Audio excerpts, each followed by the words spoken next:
Assalamualaikum warahmatullahi wabarakatuh.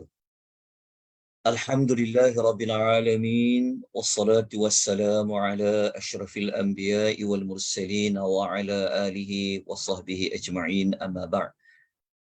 Tuan-tuan dan puan-puan yang Allah rahmati lagi Allah kasih sekalian, pertama-tamanya dan selama-lamanya marilah kita sama-sama mengucapkan syukur kepada Allah Subhanahu wa taala pada malam ini seperti yang dijadualkan. Isnin malam Selasa kita akan sama-sama menambahkan pengetahuan kita, mengukuhkan pengetahuan kita berkenaan dengan fakta-fakta yang berkaitan kisah para rasul, para nabi dan para rasul alaihi wassalatu wassalam. Malam ini merupakan kelas siri yang ke-36 yang mana kita masih lagi membincangkan beberapa fakta yang dikaitkan dengan Nabi Allah Musa alaihi salatu wassalam. Okey, saya akan paparkan untuk mengingatkan kembali di manakah tajuk yang kita akan, apakah topik yang kita akan pelajari pada malam ini dan apakah topik-topik yang telah kita pelajari pada hari yang sebelum ini dan juga yang akan datang. Seperti yang kita sedia maklum bahawa alhamdulillah kita telah ada satu senarai semak yang memberikan panduan kepada kita bagaimanakah perjalanan kelas setiap hari Isnin malam Selasa ini, yang mana kisah Nabi Musa yang telah kita pelajari pada siri yang lepas, kita dah sampai kepada kemusykilan nombor 27, kemusykilan nombor 28 dan 29. 28 kita telah pelajari pada minggu lepas. Begitu juga nombor 29 kita telah pelajari pada minggu lepas. Jadi pada malam ini insya-Allah kita akan belajar kemusykilan yang ke-30. Kemusykilan yang ke-30 iaitu bagaimanakah berlakunya dialog antara Nabi Musa alaihi salatu wassalam dengan Nabi Harun alaihi salatu wassalam. Okey, mengapa jadi kemusykilan? Kerana kita sedia maklum bahawa Nabi Allah Harun alaihi salam berada bersama dengan Bani Israel ketika mana berlakunya penyembahan patung yang dibuat daripada emas yang menyerupai anak lembu. Kita telah pelajari sebelum ini pada kemusykilan yang ke-29 bahawa Nabi Allah Harun telah pun memberikan teguran. Namun begitu, ada beberapa kemusykilan yang kita akan bincangkan dari sudut kalau Nabi Allah Harun telah mengetahui bahawasanya dia tidak mampu untuk mencegah Bani Israel daripada menyembah patung tersebut, maka apa tindakan selanjutnya yang perlu dia buat? Dan kita akan pelajari pada malam ini apakah yang ingin disampaikan oleh Nabi Musa setelah beliau melihat di depan mata wujudnya anak patung lembu yang dilakukan oleh As-Samiri. Okay. Dan telah kita janjikan pada minggu lepas, malam ni kita akan sama-sama mencari jawapan kemusykilan yang ke-31, bagaimanakah As-Samiri ini dia berjaya membuat patung yang menyerupai anak lembu. Bagaimanakah kisah permulaannya dan bagaimanakah kisah pengakhiran yang berlaku kepada As-Samiri. Jadi ini adalah dua topik insya-Allah yang kita akan bicarakan pada malam ini. Moga-moga maklumat ini dapat mengingatkan kembali apa yang telah kita pernah pelajari sebelum ini, ataupun dapat menambahkan pengetahuan kita bagi mana-mana yang belum lagi mengetahui perincian tentang dua topik tersebut. Baik, saya akan kongsikan nota ringkas sahaja yang mengandungi ayat Al-Quran yang akan menjadi rujukan kita pada malam ini dan juga kepada terjemahan pada ayat tersebut. Okey, tuan-tuan dan puan-puan, seperti biasa saya ingatkan, seboleh-bolehnya tuan-tuan dan puan-puan boleh merujuk mushaf. Okey, boleh buka Quran terjemahan, yang mana pada malam ini untuk kemusykilan yang ke-30, kita akan merujuk surah yang pertama adalah surah Al-A'raf, surah yang ke-7, ayat 150 dan ayat 151. Okey, kita akan rujuk ayat 150 dan ayat 151, yang mana ayat ini dia berada pada muka surat 169. Okey, so dah boleh buka awal-awal, ya, cari muka surat 169, dua ayat ini yang kita akan rujuk. Okey, kemudian insya-Allah kita akan rujuk juga satu lagi surah, iaitu surah Taha. Okey, kita akan rujuk surah Taha, yang mana kita akan rujuk ayat 92, 93, 94, ada 3 ayat untuk kemusykilan yang ke-30 ini, muka surat 318. Okey, so dah buka surah Araf tadi, tanda.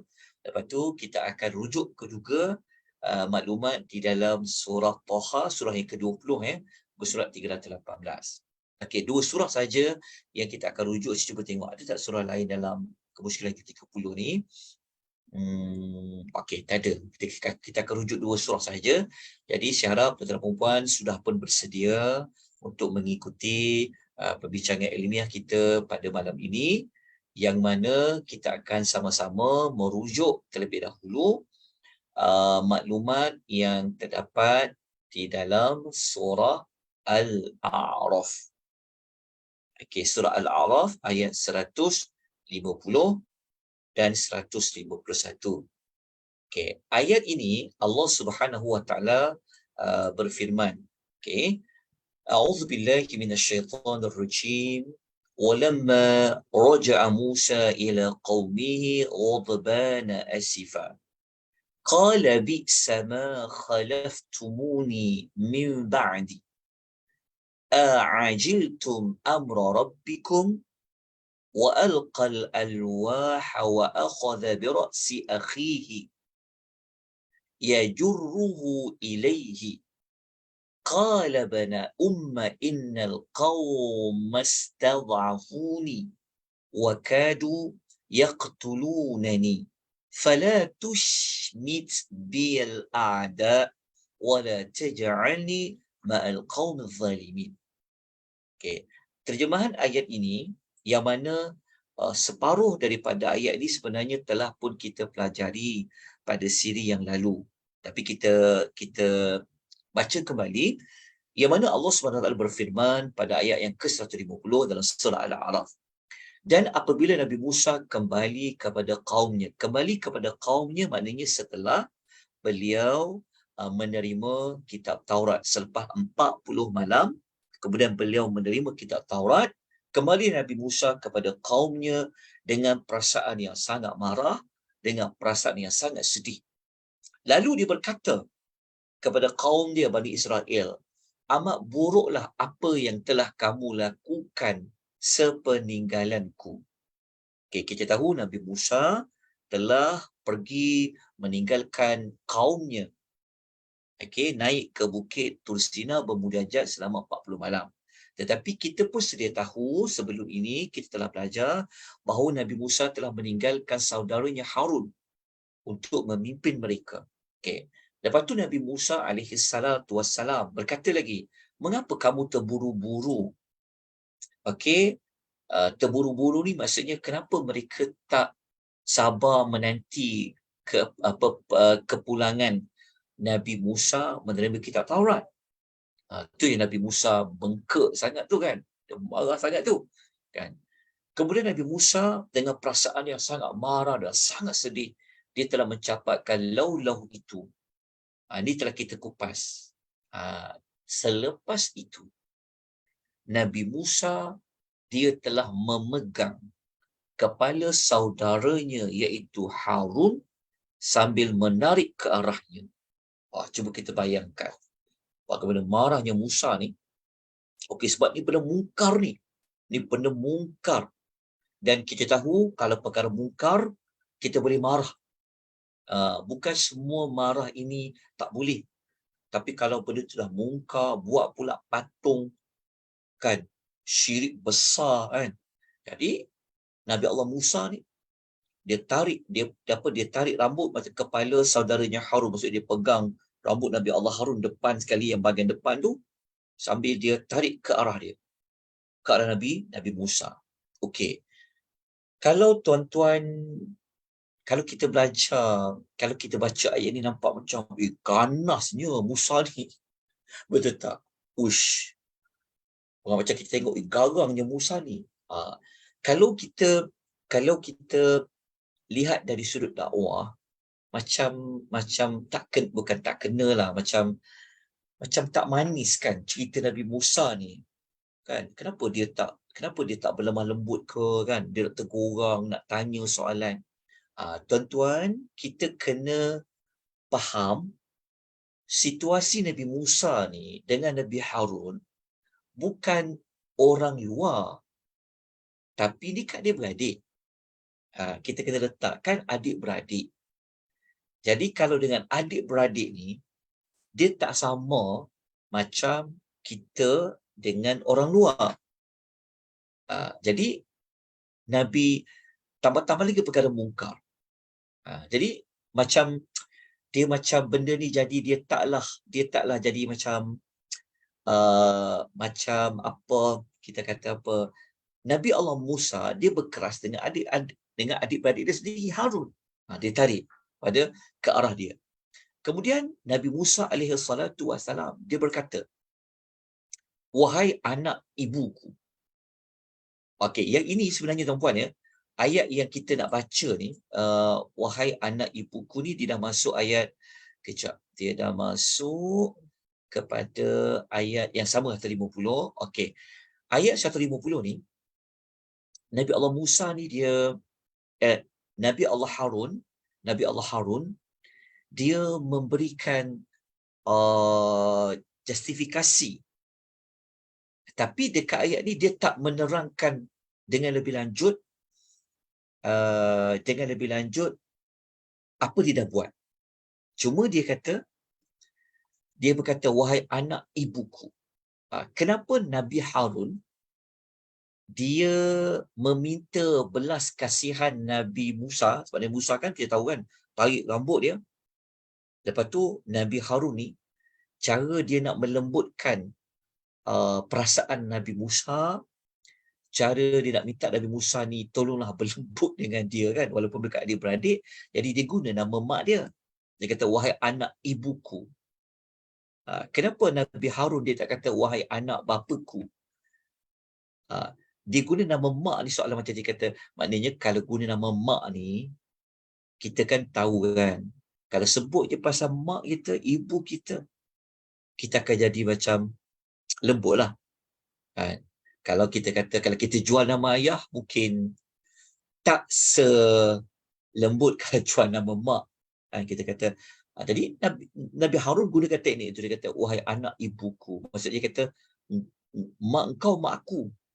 Jadi kita soalan kata, kita ni beradik tau, daripada mak yang sama. Jadi dia kata, wahai anak ibuku, sesungguhnya kaum Bani Israel ni memandangku lemah dan nyaris mereka membunuhku. Dekat dalam ayat ni dapat jawapan kenapa, maksudnya Nabi Harun ni kenapa dia tak macam maksudnya Nabi Harun ni dia menerangkan apa sebenarnya yang berlaku. Bukan dia tak tegur, dia dah tegur. Kita belajar dah sebelum daripada ni. Kan? Jadi Bani Israel tuan-puan, kita tahu ketika mana Nabi, kalau kita baca pada ayat ni, sebenarnya Bani Israel mengugut untuk siapa? Untuk membunuh Harun. Sebab kita tahu sebelum ini Nabi Harun telah menegur Bani Israel. Okey, dan kita tahu Nabi Harun seorang.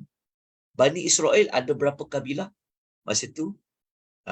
Kalau tuan-tuan pernah ikut kisah Nabi Musa, dekat 40 siri kita pernah sebut sebelum ini pada kuliah yang lalu pun. Bani Israel dia ada lebih kurang dalam, kalau kita belajar yang terbelahnya batu, keluar air daripada batu yang Nabi Musa ketuk tu, kan keluar 12 mata air tu. Maknanya mereka ada 12 kumpulan. Jadi bayangkan kalau As-Samiri bergabung dengan Bani Israel nak bunuh Harun, mati tak Harun? Mati. Jadi alasan Nabi Harun kenapa dia tak ambil tindakan yang lanjut, kerana mereka menggugat untuk bunuh dia. Okey. Lepas tu Nabi Musa kata lagi, Nabi Harun kata, maka janganlah engkau menjadikan musuh bergembira melihat tindakanku ini.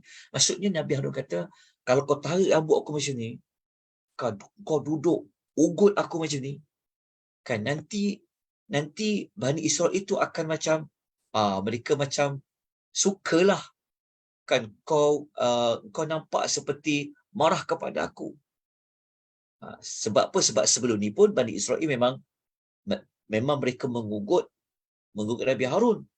Tiba-tiba Nabi Musa pun macam duduk di pihak mereka. Itu Nabi Harun kata, kan, janganlah engkau dengan cara engkau buat macam ni, tarik rambut aku begini dengan keras begini, menjadikan musuh bergembira melihat tindakan engkau, dan janganlah engkau jadikan aku termasuk di dalam golongan orang-orang yang zalim. Seolah-olah macam aku pun bersalah sama. Aku pun termasuk seperti mereka yang kau nak nak tarik rambut aku seperti itu. Ini bahasa yang saya sampaikan supaya tuan-tuan dan puan fahamlah. Okey. Kemudian tuan-tuan dan puan, apa jawapan balas Nabi Musa setelah dia dapat penjelasan daripada Harun? Rupanya Harun dah tegur, kan? Rupanya Harun ni telah diugut oleh Bani Israel. Jadi setelah Nabi Musa mendapat penjelasan tersebut, maka apa yang dia buat? Kita akan jumpa tindak balas Nabi Musa sejurus mengetahui penjelasan yang sebenar daripada Nabi Harun. Ayat 151. Ayat 151 Al-A'raf ni saya tinggalkan dulu sebab kita nak ambil maklumat lain dalam surah lain untuk melengkapkan lagi apa jawapan lain Nabi Harun kepada Nabi Musa. Sebab kalau kita ambil ayat 150 Al-A'raf saja, dia macam nampak macam Nabi Harun ni macam dia telah diugut bunuh je. Nampak Nabi Harun ni lemah, kan, takut, dan dia telah diugut bunuh. Ada tak maklumat lain? Sebab itu tuan-tuan perempuan, kalau kita baca kisah Nabi Musa, dia banyak berlaku pengulangan, melebihi 34 surah dalam Quran. Kisah Nabi Musa ni bertaburan, kan? Maka kalau orang kata alah repetition je kisah Nabi Musa ni, sebenarnya kalau kita betul-betul belajar, mendalami, memperhalusi, nampak macam repeat, macam cerita itu berulang. Tapi sebenarnya berulang yang bukan berulang tak ada makna. Maksudnya bukan berulang yang sia-sia. Okay, kita tengok dalam surah Taha, ada juga dialog yang sama. Nabi Harun ditegur oleh Nabi Musa. Kalau soalan macam, ulang balik cerita dia. Sebenarnya nampak macam ulang, tapi sebenarnya tidak. Mari kita buka ayat 92, 93 dan 94. Okey.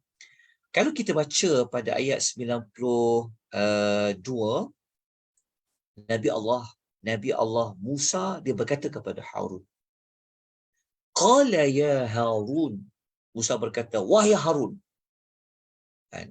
ma mana'aka idh ra'aitahum dhallu? Apa yang menyebabkan kau tak ambil tindakan apa-apa ketika kau melihat mereka sesat? Seolah-olah Nabi Musa ni mengingati Nabi Harun tidak membuat apa-apa tindakan, kan? Sedangkan patung anak lembu tu ada depan mata dia. Nabi Musa pun tengok patung anak lembu tu. Jadi Nabi Musa ni pun dia tanyalah pada Harun, apa kau buat sebenarnya? Kenapa kau biarkan mereka menjadi sesat? Okey. Kita tengok jawapan ayat 93. Kemudian Nabi Musa ni dia berkata lagi.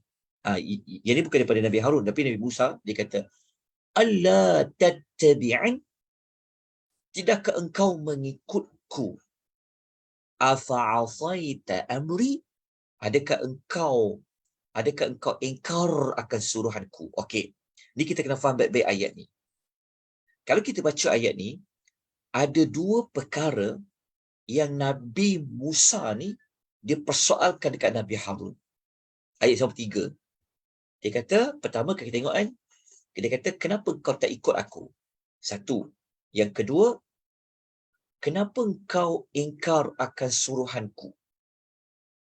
Okey. Apa pentafsiran ikut Nabi Musa dan apa maksud ingkar akan suruhanku? Okey.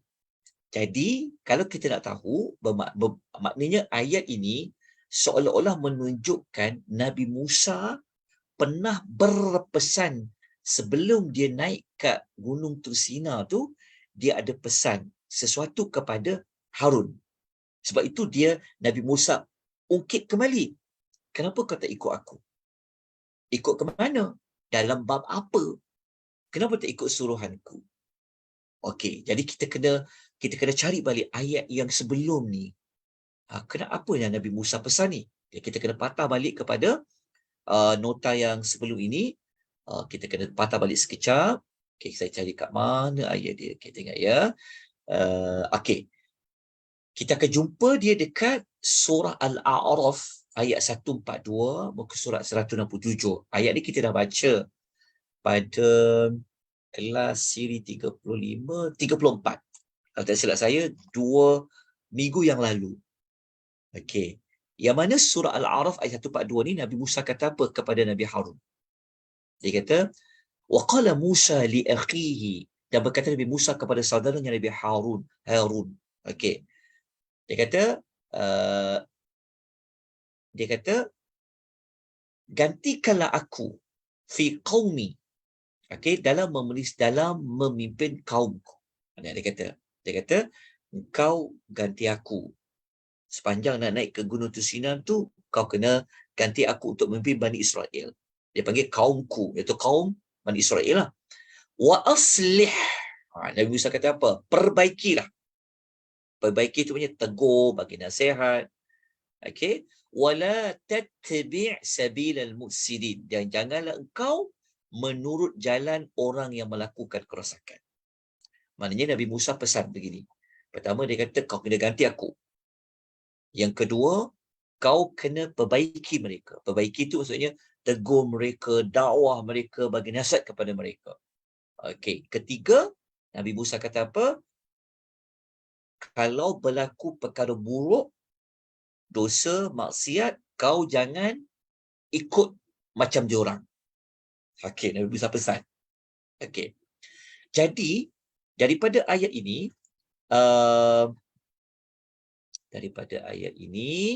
kita dapat jawapan sedikit sebanyak pada ayat 93 ni. Okey.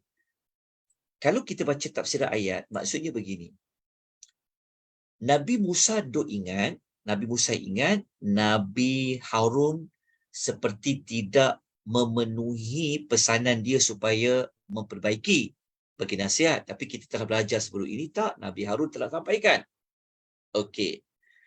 Kenapa apa maksud tidaklah kau mengikutiku? Okey.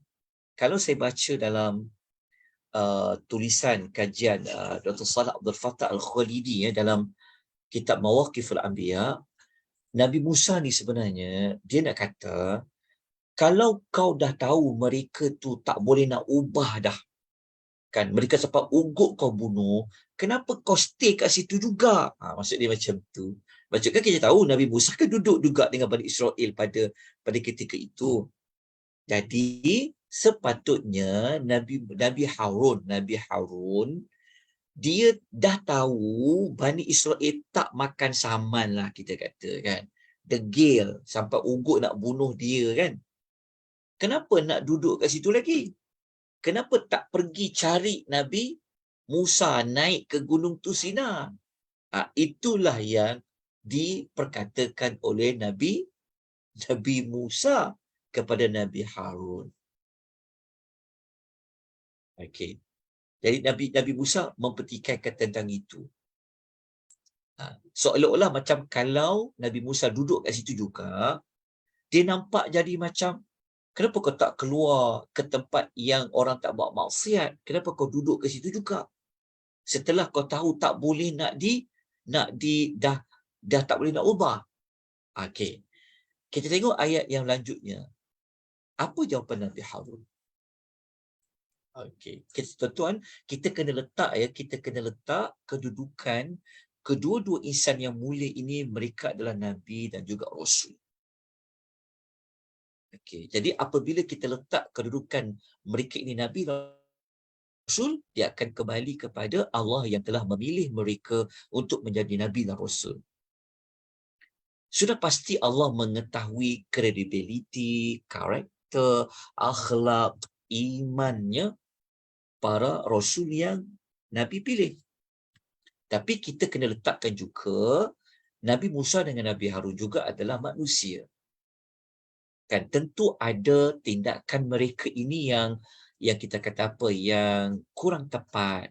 Mungkin ada yang kurang sempurna. Sebab kalau manusia sempurna, dia akan jadi Tuhan lah. Betul tak?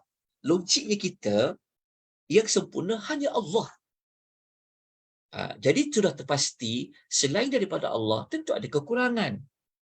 Tentu ada kesilapan. Cuma kesilapan tu bezanya adalah adakah ia berdosa atau ia lebih kepada kesilapan dalam membuat keputusan. Dia panggil, siapa yang ikut kisah Nabi Musa sebelum ini, kita ada terangkan bahawasanya apa yang berlaku kepada Nabi Harun ni sebenarnya dia lebih kepada, dia panggil apa? Dia telah tidak buat benda yang lebih purity. Macam kita kan, maksudnya macam ni, kalau ada satu keputusan, tentu ada keputusan yang mana yang lebih patut. Maksudnya tindakan Nabi Musa ni, tindakan Nabi Harun ni, dia tak buat yang lebih patut. Dia dah buat yang patut, tapi sepatutnya ada yang lebih patut, dia kena tinggalkan. Dia kena tinggalkan kaum Bani Israel yang dah tak nak apa, yang dah tak boleh makan saman dari itu, ikut Nabi Musa. Begitu pada Nabi Musa alaihi salatu wasalam. Ini yang diulas oleh Dr. Salah. Okey, tuan-tuan dan puan rahimani wa rahimakumullah, kita kena ingat ya, para nabi dan rasul ini mereka bertindak, mereka bergantung kepada wahyu. Jadi inilah menunjukkan pentingnya wahyu tu. Jadi Nabi Harun pun bagilah jawapan. Kenapa dia stay juga dekat kaum dia? Kan? Apa ijtihadi dia?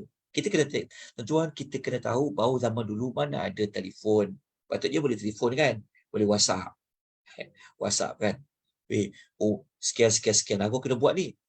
Tapi kan tak ada hubungan macam tu. So Nabi Harun setakat yang dia tahu Nabi Musa pesan dekat dia, ganti dia sebagai ketua dekat situ, uruskan kaum dia, tegur dia. So Nabi Harun jawab apa? Dia kata, qala ya bana umma. Nabi Harun menjawab, wahai anak ibuku. Dia sama macam surah Al-A'raf tadi, tapi beza kat sini dia ada bagi maklumat lanjut. Dia kata, la ta'khudh bi lihyati wala bi ra'si. Jangan kau pegang janggutku dan jangan juga tarik rambut kepalaku. Rupa-rupanya dalam surah Taha ada penambahan maklumat, janggut Nabi Harun pun kena tarik. Kalau surah Al-A'raf tadi hanya rambut, dia tarik ke depan. Kalau kita nak tarik orang ke depan, kita pegang tangan kan, mesti ke depan. Ni Nabi Musa tarik rambut dan juga janggut Nabi Harun. So macam mana tu? Kan? Kemudian Nabi Nabi Harun mintalah belas kasihan kan. Janganlah kau tarik janggut aku ni. Janganlah kau tarik rambut kepalaku ni. Dan kita kena tahu tuan-puan, mereka ni adik-beradik. Jadi berbeza kalau gaduh dengan adik-beradik ni, dia tak sama dengan orang luar. Kita kena tengok situasi yang seperti itu. Kemudian Nabi Harun ni dia kata apa? Inni khashitu an taqula farraqta baina bani Israel. Dia kata, kenapa aku stay dengan diorang juga? Dia kata, kenapa aku buat tindakan macam tu? Sesungguhnya aku takut bahawa engkau nanti akan kata kepada aku, engkau telah memecah belahkan kaum Bani Israel sesama sendiri. Wala tarqub qawli, dan kau tidak menjaga pesananku. Sebab kalau mereka tak ada leader, mereka tak ada ketua, so macam mana Bani Israel? Apakah jadi dekat diorang? Jadi Nabi Allah Harun berijtihad bahawasanya dia kena stay kat sini ni, tunggu Nabi Musa balik lah. Kan, kalau tidak nanti caca merebah pula Bani Israel, sebabkan sebelum ini Nabi Musa pernah pesan macam tu kepada Nabi Harun. Dan kita pun kena ingat tuan-tuan, Nabi Musa pun dia tak tahu apa yang Bani Israel akan buat sepeninggalan dia. Betul tak? Kalau Nabi Musa tahu Bani Israel nak buat apa selepas dia naik ke Gunung Tursina tu, tentu dia bagi tahu pada Harun. Ini dipanggil apa? Ini dipanggil ijtihadi. Jadi masing-masing punya cara dan keputusan. Tapi dari sudut agama, dia tak salah. Dia bukan datang menjatuhkan kepada dosa. Dia dipanggil ijtihadi lah. Seorang ni berfikir seperti ini, seorang lagi berfikir seperti ini. Okay. So, apa lagi yang berlaku selepas Nabi Musa mengetahui penerangan Nabi Allah Harun? Jadi kalau kita gabungkan jawapan Nabi Harun dalam surah Al-A'raf dengan surah Taha ni, kita dapat maklumat yang lengkap. Maklumat lengkap apa? Kalau kita gabung kedua maklumat tu, kita boleh katakan bahawasanya Nabi Harun, kenapa dia tak nak macam kita kena faham, kenapa Nabi Harun macam kalau ikutkan Nabi Harun boleh apa? Boleh pecahkan patung tu, betul tak? Kan? Nabi Harun dia boleh pecahkan patung tu. Kalau pecah patung selesai. Seperti mana kisah Nabi Ibrahim kan? Nabi Ibrahim dia pecahkan patung-patung masa tu orang tak ada. Betul kan? Dia pecahkan patung-patung. Jadi kalau Nabi Musa duk pecahkan patung yang dia orang dah buat, apa jadi? Macam kita kan orang Islam pergi pecahkan patung-patung kuih-kuih orang bukan Islam. Apa jadi? Tak mengamuk orang yang bukan Islam. Bayangkan kalau Nabi Musa seorang nak lawan dengan ramai-ramai. So buat macam mana? Barulah Nabi Musa tahu, oh Nabi Harun ni betul juga ya. Nabi Harun buat macam tu sebab tadi kan dia cakap mereka mengancam nak bunuh aku. Lepas tu Nabi Harun berfikir, kalau aku pergi tinggalkan diorang ni, pergi ikut Nabi Musa kan, mereka tak ada ketua pula, siapa nak uruskan diorang ni? Selepas dapat jawapan itu daripada Nabi Harun alaihi salatu wassalam, Nabi Allah Musa, kita kena kembali pada surah Al-A'raf, barulah Nabi Allah Musa dia berdoa kepada Allah. Dia kata, qala rabbi ghfirli wa li akhi. Nabi Musa kata, wahai Rabbku, ampunkanlah aku dan juga saudaraku. Tuan-tuan kena ingat, Nabi Musa dengan Harun, mereka tak buat dosa. Tapi kenapa mereka minta ampun? Inilah antara kemusykilan yang kita kena jernihkan. Sebab kalau kita baca terjemahan, minta ampun, maknanya berdosa lah. Tapi kita belajar, para rasul ini, mereka memiliki sifat, mereka ini adalah ma'asum. Mereka ini dipelihara dosa oleh Allah. Jadi kenapa mereka minta ampun? Kita kena faham. Mereka minta ampun ini dia panggil minta ampun ya, istighfar. Rabbi ghfirli itu istighfar. Istighfar ni tak mestinya berdosa baru nak istighfar. Istighfar termasuk dalam zikir. Jadi kalau kita kalau kita ucap istighfar, dia sudah termasuk dalam bab zikir. Jadi Nabi Allah Musa juga dan Harun kita kena ingat begini. Darjat orang yang sangat beriman ini, mereka ni kalau kalau ada benda salah sikit, mereka menjadi macam besar sangat. Kita faham tak maksudnya? Dia tak macam kita. Kita ni dah terang-terang dosa tapi nampak macam tak apalah, contoh kan. Tapi para Nabi Rasul ni, mereka ni anggap kalau mereka tersalah buat keputusan, mereka tersalah ijtihadi, dia rasa macam salah sangat. Sebab mereka tahu kemuliaan, kehebatan, keagungan Allah tu. Itu kita kena belajar dengan para Rasul ni. Okey. Jadi Nabi Musa minta ampun untuk diri dia dan juga saudaranya Harun. Lepas tu Nabi Musa kata, wa adkhilna fi rahmatika. Masukkanlah kami ke dalam rahmatmu ya Tuhan.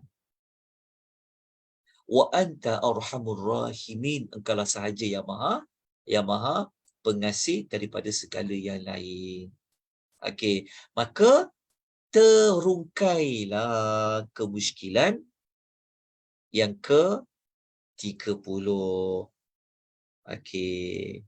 Kisah Nabi Musa alaihi salam berdialog dengan Nabi Harun. So selepas ni tidak ada lagi kekeliruan, salah faham ataupun tidak ada lagi yang tidak jelas berkenaan dengan teguran Nabi Allah Musa kepada Nabi Harun. Jadi kalau ada mana-mana pihak yang macam mempertikaikan kenapa Nabi Musa ni macam ganas sangat, kita kena ingat mereka ni adik-beradik. So adik-beradik ni dia tak sama macam kita. Kalau kita setengah orang, kita kan kadang gua adik-beradik ni kasar kan, tak macam dengan orang luar.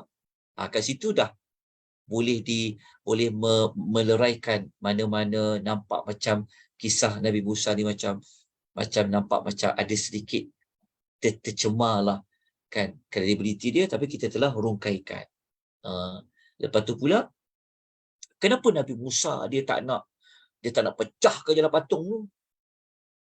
Kan, kenapa seorang Rasul biarkan je? Kita kena ingat alasan Nabi Harun tadi tu reasonable. Betul lah. Bagi kita pun kalau fikir dulu, betul juga kan. Kenapa tak pecahkan je? Kalau pecahkan apa jadi? Kena bunuh. Kalau kena bunuh, habis. Lagi bertambah kesesatan, tak ada orang nak tegur. Kemudian pula, kita ingat kita sebut tadi. Lepas tu kenapa Nabi Musa nak minta ampun pula kepada Allah? Kita telah jelaskan. Sebab tu tajuk kita ni adalah fakta di sebalik kisah para Rasul. Fakta di sebalik itu maksudnya bukan sekadar nak bentangkan fakta saja. Tapi di sebalik fakta ni kalau tak dikupas ia, tak dicerahkan, dijernihkan, nanti akan mencemarkan. Mencemarkan siapa? Mencemarkan perilaku, tindakan yang dilakukan oleh seorang Rasul ataupun para Rasul alaihi salatu wassalam. Okey. Yang ke-31, yang ini kita nak rungkaikan isu apa? Kita nak rungkaikan isu tentang macam mana As-Samiri tu dia dapat idea nak buat patung anak lembu sehingga boleh menyebabkan Bani Israel ni ikut cakap dia. Kenapa jadi macam tu? Sedangkan Bani Israel ini telah nampak depan mata mereka macam-macam mukjizat, macam-macam perkara luar biasa yang Allah bagi kepada Musa. Tapi kenapa mereka boleh terpedaya dengan As-Samiri? Hanya dengan patung anak lembu tu.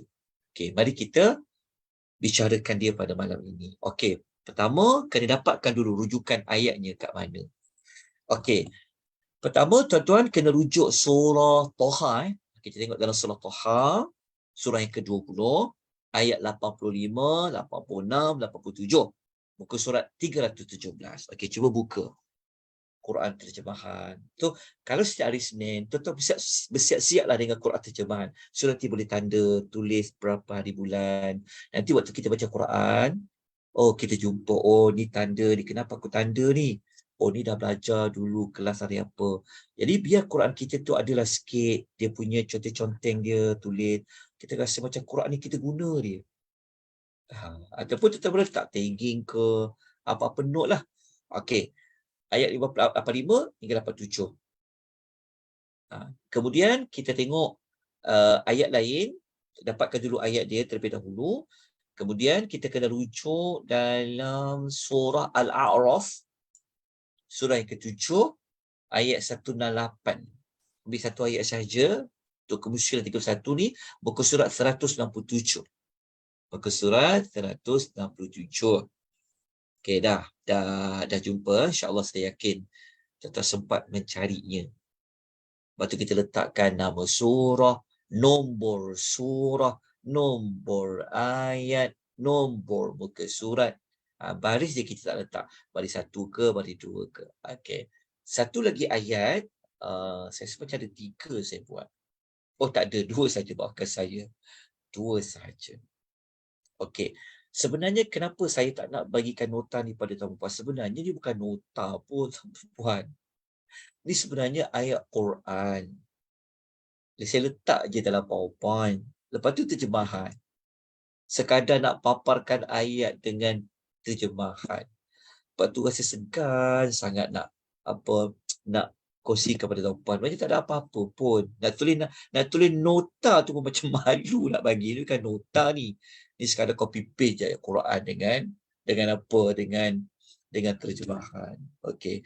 Walau bagaimanapun insya-Allah nanti selesai kisah Nabi Musa, saya bagi nota untuk kisah Nabi Musa keseluruhannya. Okey. Kita lanjutkan dengan surah apa tadi tu? Surah Toha dulu. Okey. Dalam surah Toha, ayat nombor 85, Allah Ta'ala berfirman, A'udzubillahi minasyaitanirrajim. Okey, ayat ni kita dah baca sebelum ini ya. Yang mana ayat ini Nabi Allah Musa mengetahui maklumat dalam ayat ini setelah dia dapat kitab Taurat. Allah kata apa? Qala fa inna qad fatanna qaumaka min ba'dika wa adhallahumus samiri. Allah Taala kata apa? Allah Taala berfirman kepada Nabi Musa, sesungguhnya kami telah mengenakan kaum kau satu fitnah, satu ujian sejak kau tinggalkan mereka dan mereka telah disesatkan oleh Samiri. As-Samiriyu. Dekat sini jelas disebutkan nama As-Samiri. Okey. Bermakna As-Samiri ni maknanya dia adalah Bani Israel lah. Okey, dia adalah salah seorang Bani Israel, tetapi setakat bacaan saya yang banyak kekurangan ni, saya tak menemukan lagi latar belakang As-Samiri. Dia ni asal mana?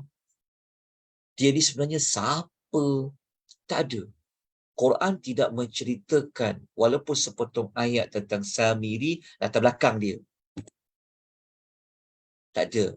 Hatta dalam hadis pun tak cerita.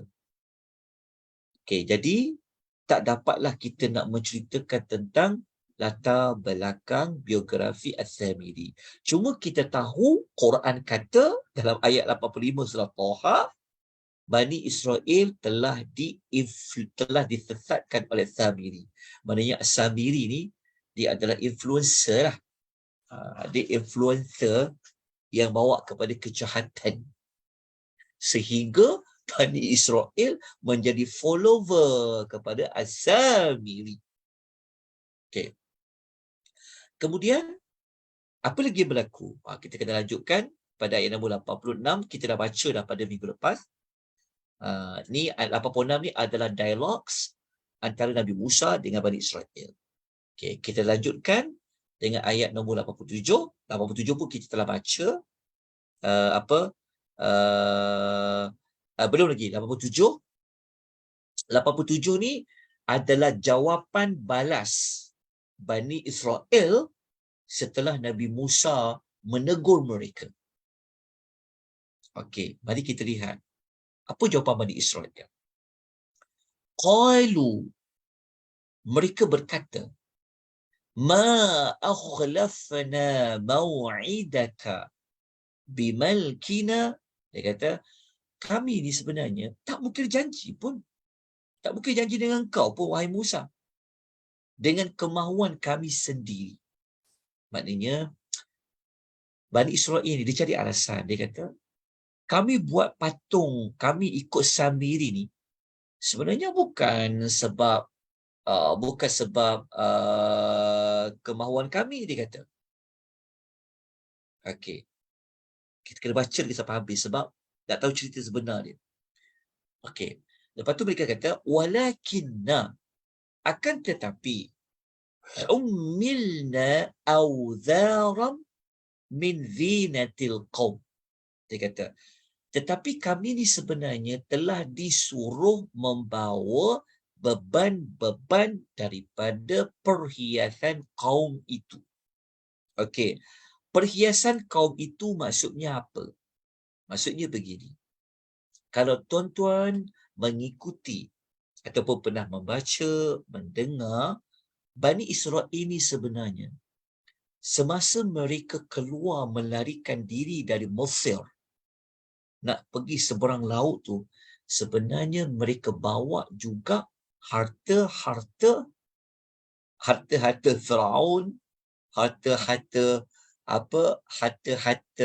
kaum Firaun tu lah. Mereka bawa perhiasan. Mereka curi ke? Al-Quran tak berceritakan. Tapi kita tahu kan Bani Israel telah dianiaya, telah diperhambakan, dibunuh anak lelaki apa semua-semua.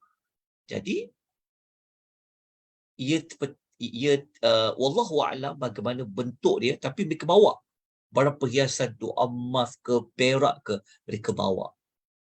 Jadi sebenarnya mereka ni sebenarnya, kata Syekh Salah, ayat ni sebenarnya mereka nak kata okay, kita baca sampai hujung dulu. Baca sampai hujung dulu, saya takut saya tak faham. Kita baca sampai hujung. Lepas tu mereka kata apa? Faqadhafnaha fakadhalika alqas-sabiri. Okay, mereka kata, maka kami telah mencampakkan perhiasan-perhiasan itu ke dalam api dan macam juga Sabiri melemparkan. Okey. Kalau kita baca ayat ni, faham tak sebenarnya apa Bani Israel nak kata? Okey. Seperti yang saya temukan ulasan dia, seperti saya sebut tadi, Dr. Salah Abdul Fattah Al-Khalidi rahimahullah mengatakan, Bani Israel ini dia nak cakap macam ni, soalannya macam ni. Dia nak kata, kita macam ni. Okey. Dia begini. Patung anak lembu tu, sebenarnya ia dibuat, dia terhasil daripada perhiasan yang telah dilempar di dalam api. Dia macam kita kena ingat, besi, tembaga, perak semua tu kan kita boleh bentuk dia jadi replika ke apa, betul tak? Jadi cara nak buat patung tu kena dilebur dia, betul. Dia kena dilebur dia. Jadi mereka campakkanlah barang-barang perhiasan yang mereka dah ambil tu ke dalam api. Lepas tu As-Samiri pun buat macam tu juga. Maknanya As-Samiri pun ambil barang perhiasan Firaun dan orang-orang Firaun tu. Okey. Siapa yang bagi idea ambil barang-barang kemas tu, lempar dalam api? Kalau kita baca ayat yang mula-mula tadi yang 85, jawapan dia As-Samiri lah yang bagi idea macam tu kepada Bani Israel. Jadi maksudnya kalau kita baca ayat ni seolah-olah macam As-Samiri yang kata, okey, campakkan barang-barang perhiasan tu ke dalam api. Lepas tu mereka pun campak dan Samiri pun campak. Okey. Kenapa mereka kata kami sekali-kali tidak melanggar perjanjianmu dengan kemahuan kami sendiri. Dia nak kata begini. Seolah-olah dia kata, okey, kita kena tahu cerita dia.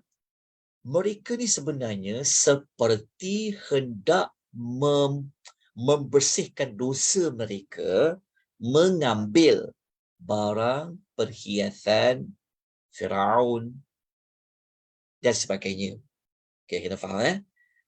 Jadi, patung yang terhasil idea daripada Samiri ni sebenarnya patung-patung dari perhiasan yang mereka lempar.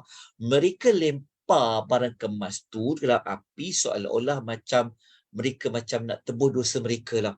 Ish, kita dah ambil barang orang ni. Kalau macam kita ambil barang orang, kita kena buat apa? Kita kena pulangkanlah barang kemas tu. Masalah sekarang, mana nak pulangkan? Firaun dah mati. Dah lemah dah. Betul tak? Jadi barang itu mereka pergi lemparkan dalam api. Kalau macam kita, kalau kita nak pulangkan barang-barang yang kita macam mana nak cari, nak pulangkan siapa ni. So kita boleh letakkan barang-barang itu di majlis agama ke, kan? Kita panggil benda-benda yang tak patuh syariah, nak letakkan apa. Kita boleh guna. Okey. Jadi mereka pelimparlah dalam api. Okey, letakkan Baitul Mal ke, lempar dalam api.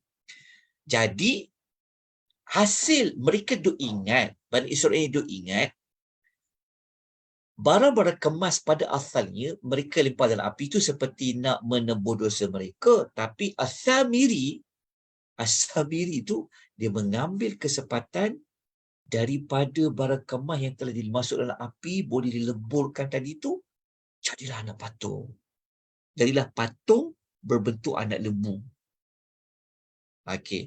Tapi kita tak jumpa lagi kisah anak lembu tu, itu pada surah Al-Kahfi. Kita jumpa pada ayat lain nanti. Tapi kita dapat dia punya asal usul bagaimana terbentuknya anak patung lembu itu adalah daripada barang perhiasan yang telah dilemparkan ke dalam api. Bani Israel lempar, Samiri pun lempar. Okey.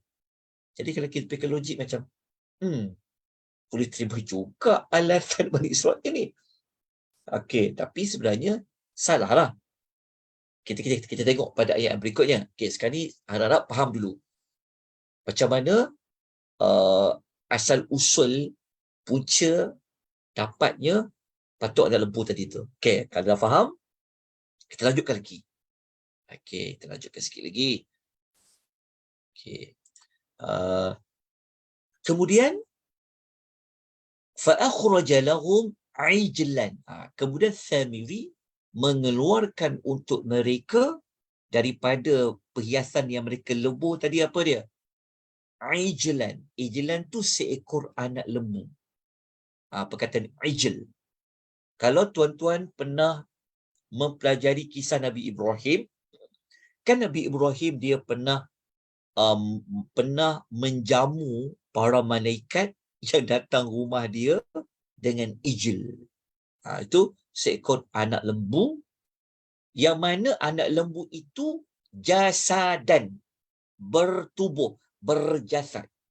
Maknanya leburan barang-barang perhiasan yang mereka lempar dalam api tadi, As-Samiri buat dia seperti patunglah anak lembu yang berjasad. Maknanya patung anak lembu lah. Okey. Tetapi patung anak lembu tu dia macam keluar bunyi. Lahu khuar.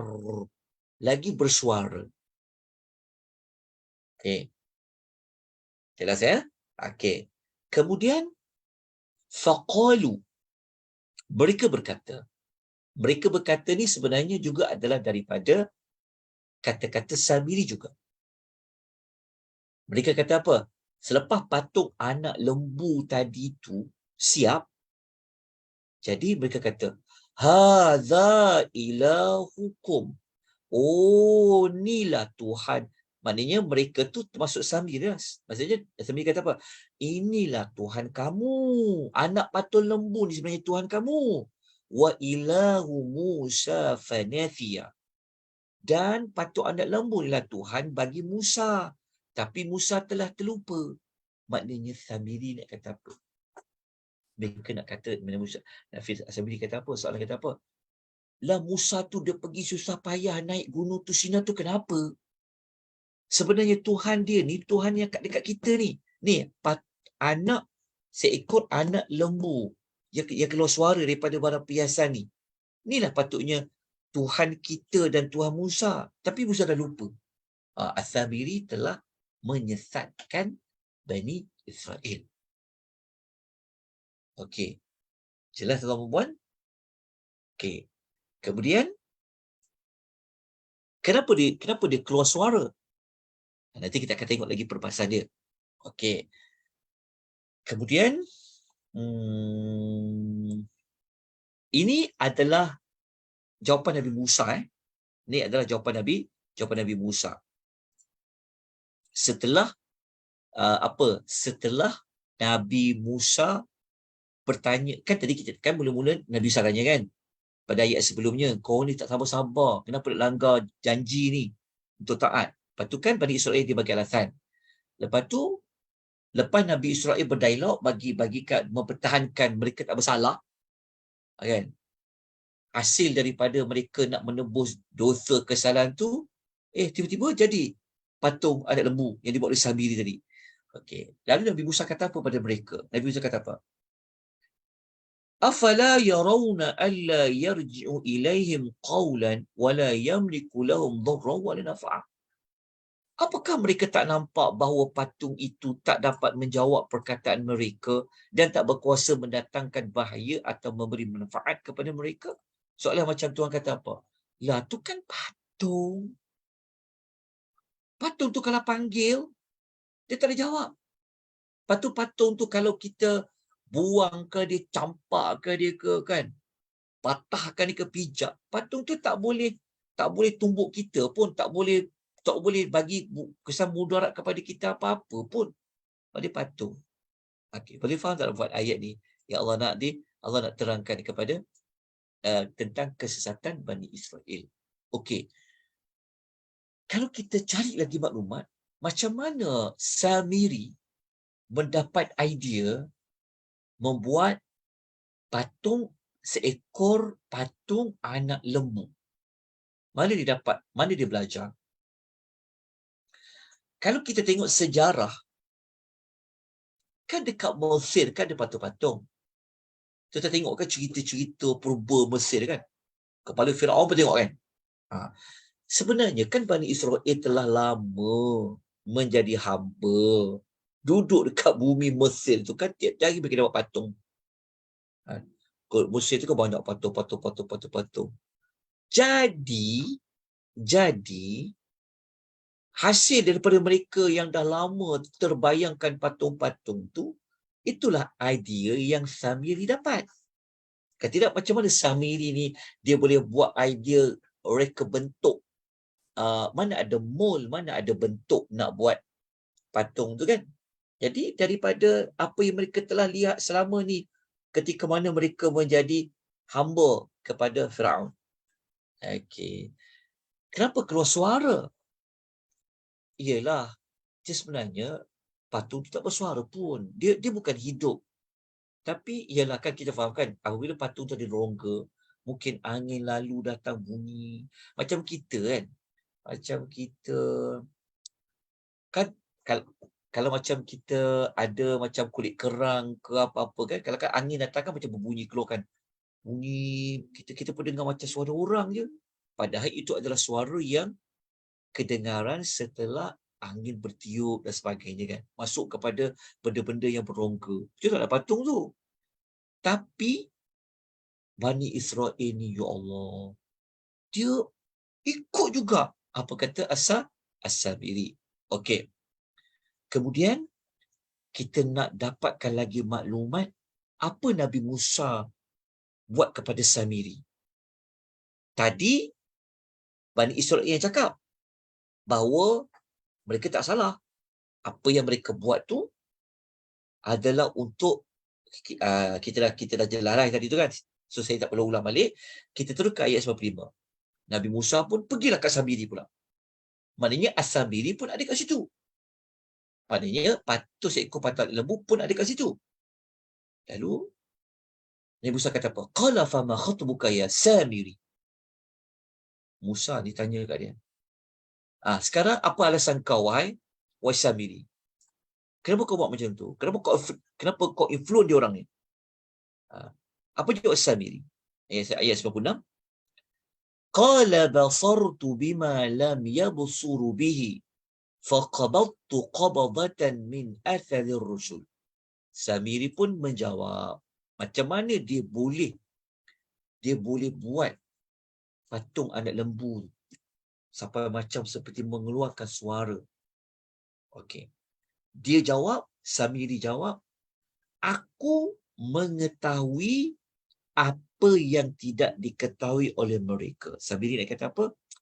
Aku ada dapat rahsia, dia kata. Aku ada ilmu yang Bani Israel tak tahu. Kemudian aku menggenggam dengan segenggam daripada kesan jejak Rasul itu. Kesan jejak Rasul ni ulama khilaf. Apa kesan jejak Rasul tu? Tapi pendapat yang terpilih, kata Dr. Salah Abdul Fattah, adalah kesan malaikat Jibril. Okey. Maknanya Samiri ni, dia ambil kesan Jibril. Okey, kesan Jibril tu bila pula kesan Jibril tu? Kalau baca ulasan para ulama, kita kena ingat, kan pada pasir kan? Kalau kita pijak pasir tu kan macam ada kesan. Macam kita pijak tanah, kan nampak kesan kasut kan? Nabi Musa sebelum ini, kan dia naik ke Gunung Tursina. Jadi seolah-olah Nabi Jibril ini mengikuti Nabi Musa. Jadi kesan Jibril tu macam nampak macam seolah-olah Samiri dia nak kata aku nampak kesan Rasul. Rasul tu kena ingat yang Rasul dekat situ bukan Musa. Rasul tu selain Musa. Maknanya Rasul kat situ adalah malaikat. Okey. Jadi kesan tapaknya Rasul tu As-Samiri ambil. Kemudian fanabastuha. Kemudian aku campakkan. Dia campak apa? Kesan Rasul tu. Jadi dekat sini kita dapat maklumat tambahan. Rupa-rupanya mula-mula lempar apa? Lemparkan barang perhiasan ke dalam api. Kemudian kesan jejak Rasul itu yang segenggam dia dapat tu, dia lemparkan juga campur dengan barang perhiasan tadi di dalam api. Akhirnya jadilah sebentuk tubuh seekor anak lembu tadi itu. Okey, kemudian dia kata lagi, wa kadzalika sawwalat li nafsi. Demikianlah aku diasuk oleh hawa nafsuku. Nabi kata apa? Macam itulah aku aku dapat idea ikut nafsu aku, macam itulah jadinya patung anak lembu tadi itu. Okey. Kemudian tuan-tuan dan puan rahimani wa rahimakumullah, sikit lagi. Oh, ni lebih sikit masa ni, tak apa, sikit lagi. Apa yang Nabi Musa cakap kepada Samiri? Nabi Musa pun halau dia. Tengok Nabi Musa kata apa? Nabi Musa kata, pergi kau. Nabi Musa halau dia daripada Bani Israel itu. Qala fadhhab. Musa kata, kau pergi, kau nyah, kau keluar kat sini, kau pergi. Maka sesungguhnya bagimu dalam kehidupan dunia ini.